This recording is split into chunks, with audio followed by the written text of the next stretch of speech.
Oh, well, because it's very relatively easy to destroy fundamentalist Christianity in argument. You know, you have a God who apparently is willing to destroy the world, but for 8 people, because things have not turned out the way he hoped. What sort of all-powerful God is that? And indeed, what sort of all-loving God is that? He seems to be in a fix, and his solution to the fix is to destroy life rather than create it.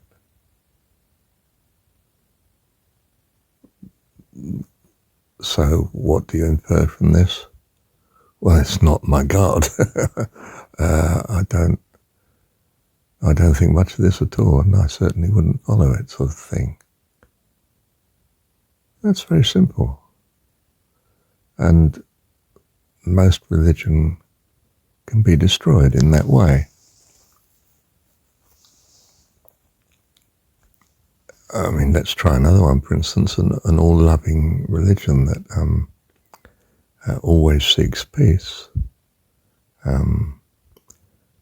even to the extent of not using violence to defend one's family and the innocent and those that can't defend themselves. This doesn't seem to be what's needed. What we value. We value life and the life of those who truly wish to live in peace, yes. But if you don't keep evil at bay, you cannot live in peace. So the sort of God who insists that you never raise a finger to protect yourself and those you love and care for is not your God. Do you see that sort of set of values destroys itself? It's a non-starter.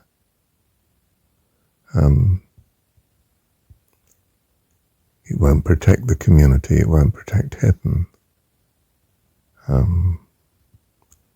Evil will flourish, so to speak. You know, it's an emotive word, evil, isn't it? But it's an emotive experience too, to be fighting with evil, with that which would not protect and nurture the good. So, what is the right value system then?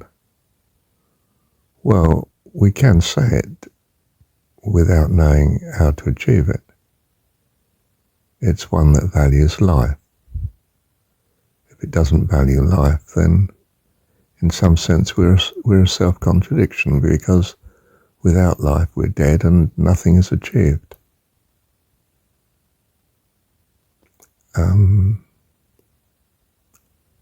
Next, it must value your life, because from your point of view and your sense of being, nothing is achieved if your life is not protected and helped and encouraged. So what is my God? My God is the one that will protect me, my life as I see it. What God does this?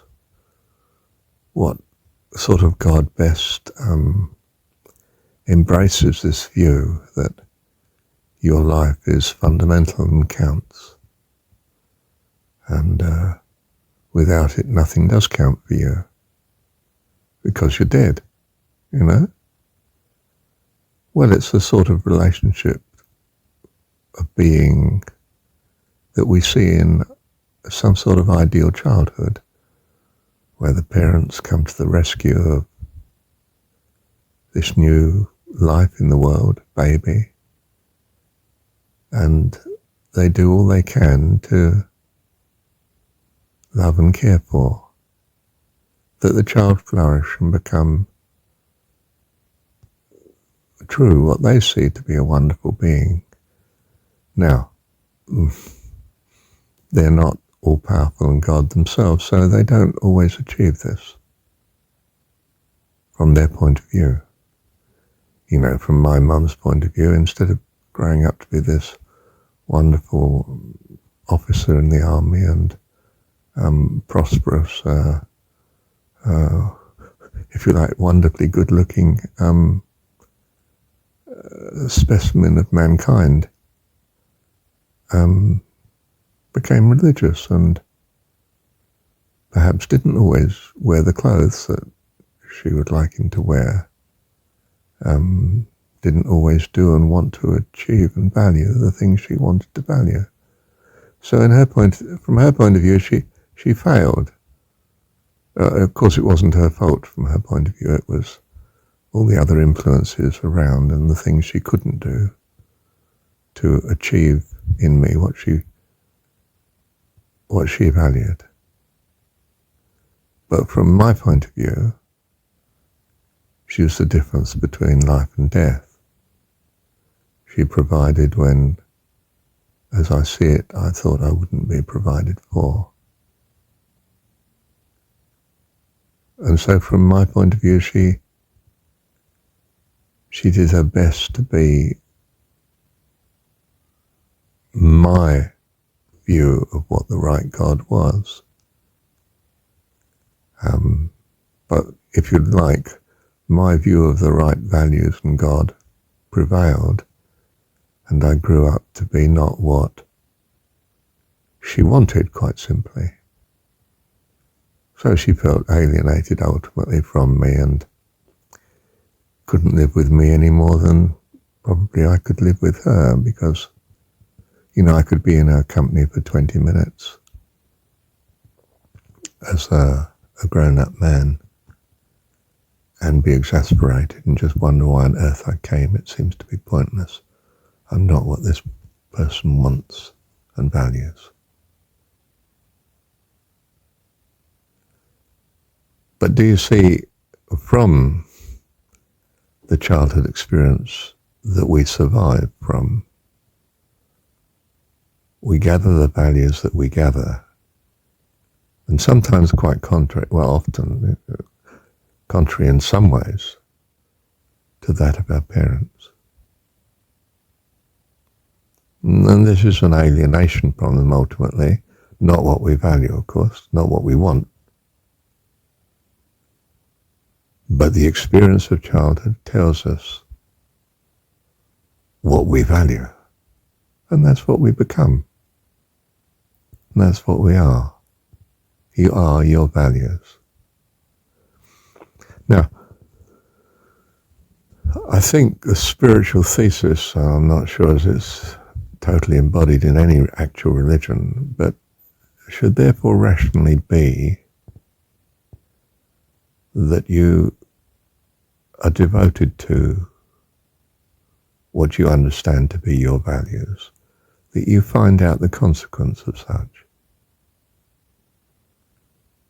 I'll give you an interesting little example which I was battling with yesterday evening. I went to my usual group, and there's a lady there who was upset that I'd turn up early. I was there a quarter of an hour earlier than she would want, the official time. And from her point of view, this exasperated her. And she told me in no uncertain terms that it was not acceptable. So I was severely told off. I mean, to the extent that had I been, as I was in my youth, I would unquestionably have simply stormed out of the place and not returned and, you know, probably made a few remarks that would have been very damaging at the same time.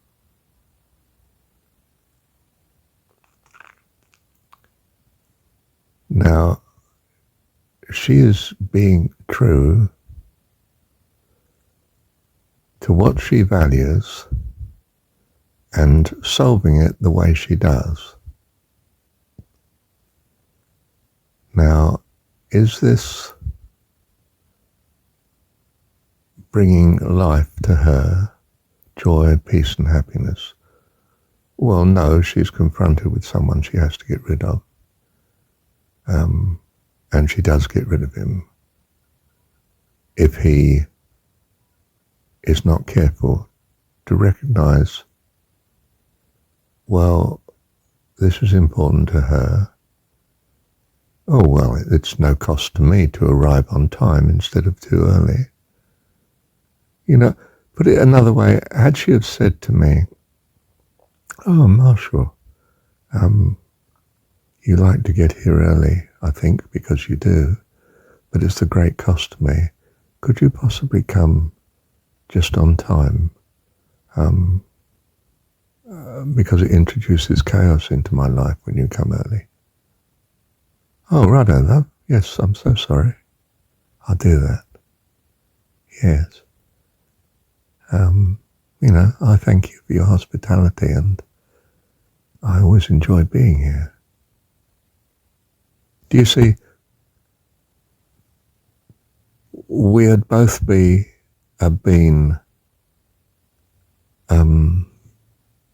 successful in nurturing life, wouldn't we? It's a completely new understanding, different interpretation of being pro-life, isn't it? We give peace.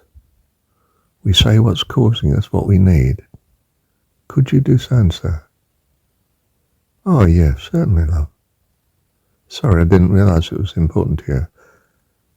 No, it's not important to me if you arrive a quarter of an hour earlier than I'm expecting.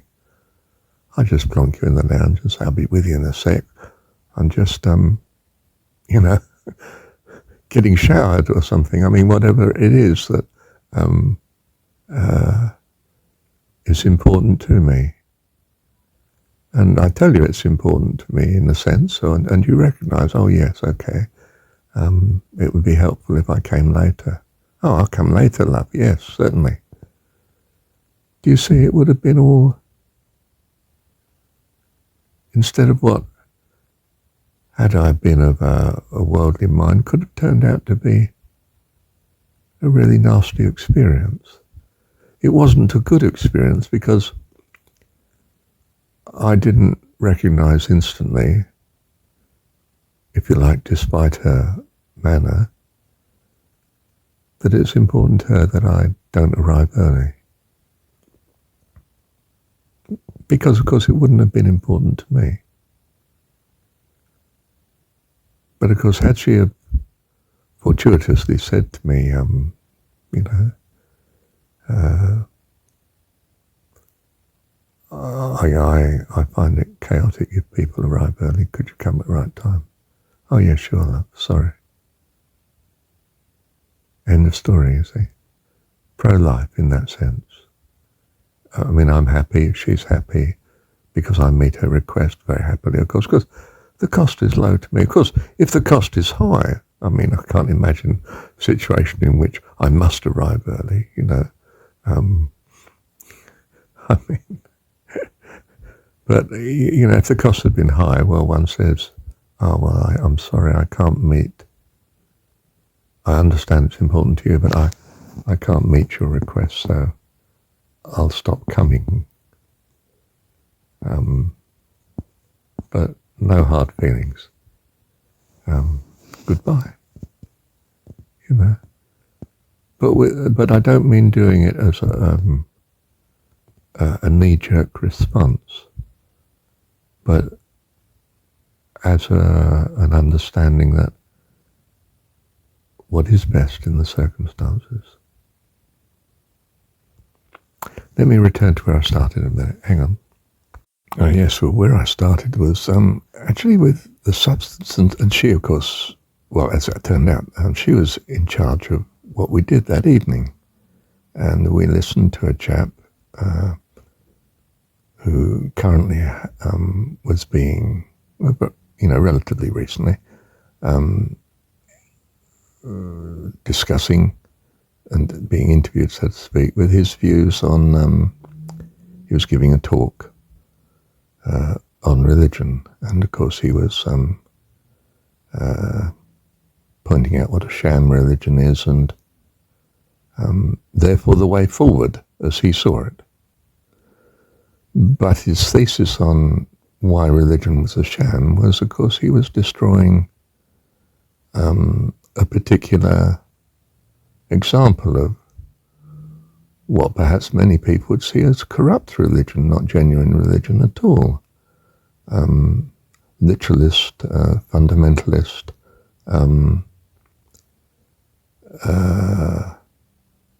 what do you call it, very sectarian,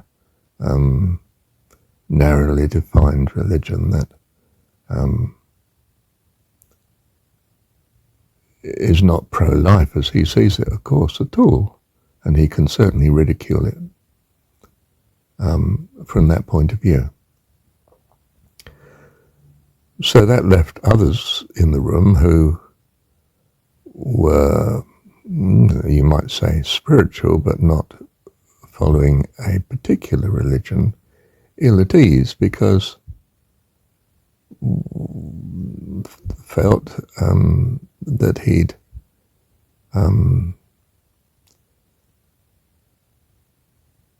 thrown out the baby with the bathwater.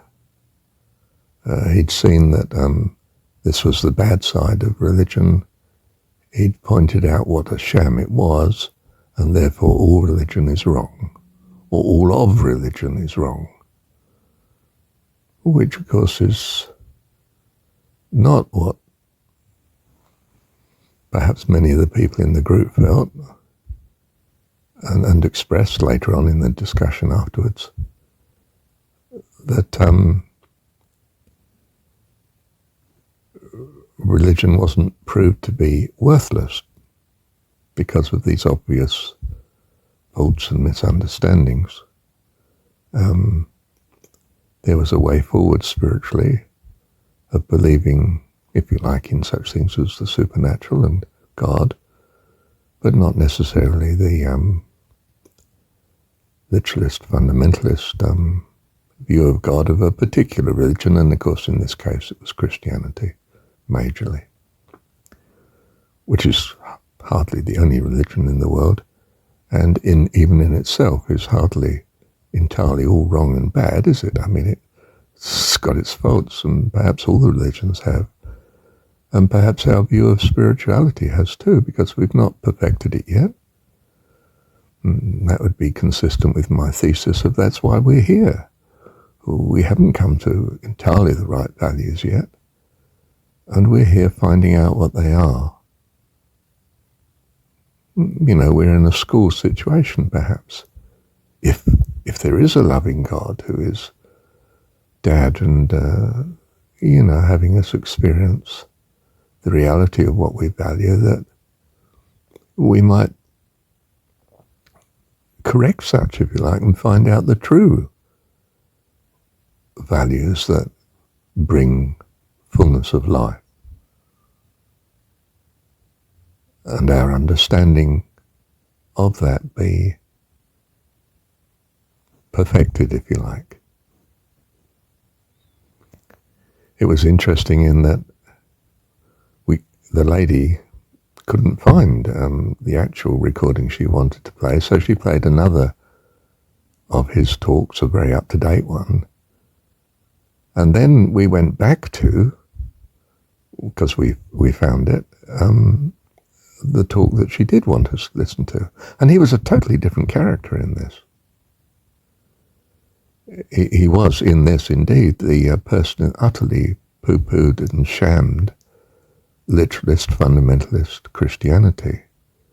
The God, as I say, who is supposedly all-powerful and all-loving, but he has to destroy all the world because it didn't turn out right. All except 8 people, Noah and his immediate family. And such animals as Noah would need to survive on. This looked like a pretty poor show. And he was extremely definite and to the point and curt in his delivery. And as one of the group there said, he delivers it as a young man, as he was then when he gave the talk. Whereas when we got to the talk that we'd seen first, listened to first, his up-to-date self, he was this sort of, very indirect, and will he get to the point, and what is he saying, and it was nothing like the same coherent talk.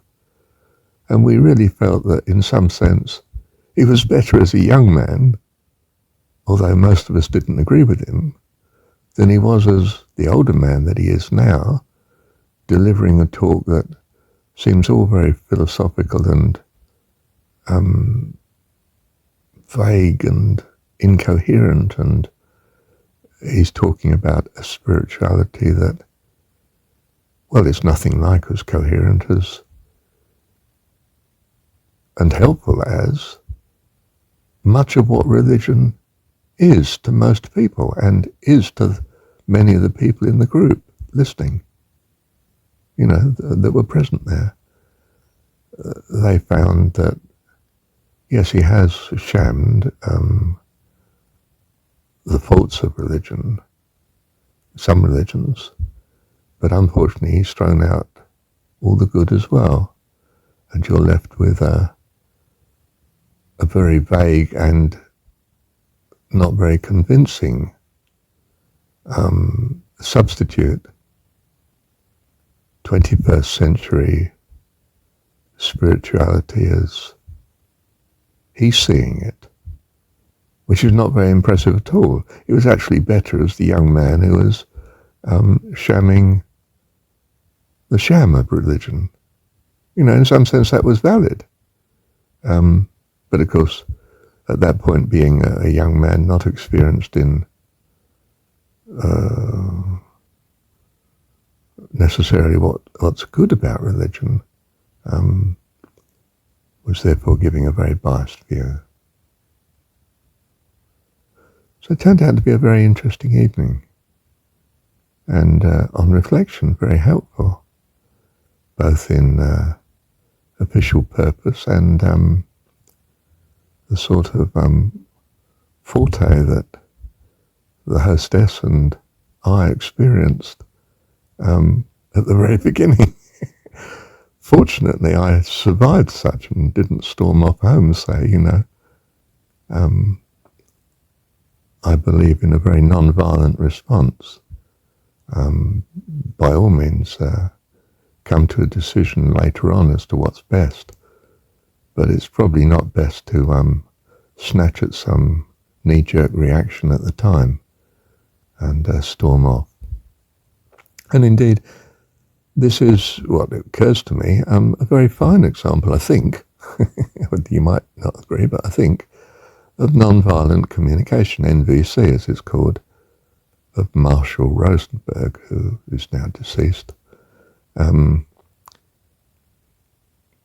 that we take any reaction of other people as expression of their needs, and even a violent expression of their needs is not to be taken personally, but, oh, this person has needs, what are they, that are not being met? What do they need, therefore, me to do? In this case, quite simply not come early. Okay? Is this an unacceptable, too costly imposition on me? Well, in this situation, of course not. That would be ridiculous. I can come on time. I'd just be a bit stricter with myself, I like coming early and being established and talking to the host, but if the host doesn't want to, that's not a good idea, is it? Fine, I understand that. So, we then, having worked out, rather than taking offence, if we work out, now, what are the needs of this person who's, you're in the street and this person's shouting at you because they think you did something wrong or you represent something they don't like. What's their need here? Right. Can I meet this need? What's best to do in the circumstance? Now, occasionally, it's conceivable, isn't it, that sometimes violence is the best thing in the circumstance. You can't run away and you do wish to defend. Okay? If you can run away, perhaps that's the best solution at the time, so that nobody gets hurt, especially yourself. But perhaps you can't. And perhaps your family is going to get hurt if you run away, or if you just take a passive response and the invader continues to invade. So I'm not saying non-violence is always the way forward. I'm not at all clear that's the case. And you could say I'm wrong in that. From my point of view, the jury's still out. From some people's point of view, it's not. You're never violent. The snake wishes to attack and kill and eat you, and it's not right to kill the snake, to stop him doing it. Okay, well, I don't think I can live that way, put it that way. I'm not sure as we're in harmony of view then at all. But there's no need to be unnecessarily violent to each other over the issue, unless at the present I'm suffering from being confronted with a snake, and you're not doing anything about it. Well, I'm going to be violent, and possibly kill the snake if necessary. Don't know why I picked the snake as the example. I suppose it's subconsciously it's example of what we take to be evil in some sort of emotive circumstance, don't we? Of course, I understand the snake's need. He needs food. He needs food to keep himself and his young, her young, and so on. But our needs are incompatible, and I can enlarge myself to include a view that includes your values, or rather includes your welfare, but not at the cost of my own, not at the obliteration of my own. I might be willing to take some cost, not kill you instantly because you're a snake, but shout so loud that you hesitate, and while you hesitate, I'm running away. I mean, or as one mystic said about another, he would entertain the snake and clap his hands, which normally was fatal. The snake would attack immediately, but didn't seem to attack in his case. He had an aura of peace that even transformed the snake. Well, very good if you have those powers, but if you're like the rest of us that don't, it might be best to shoot the snake rather than have the snake attack your children and family and yourself. There's a certain rationality about that. Does it mean there's never violence in the world? No, obviously not. So some violence has to be, or rather will be, in the world,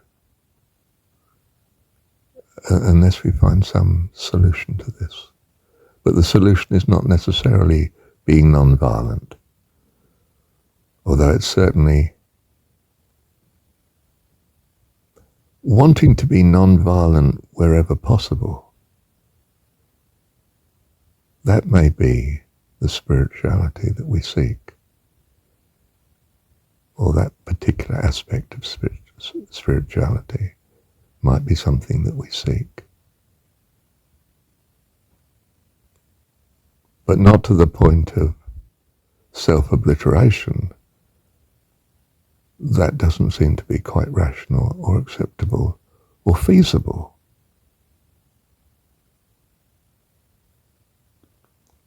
Shall I leave it there? Thank you, Heavenly Dad.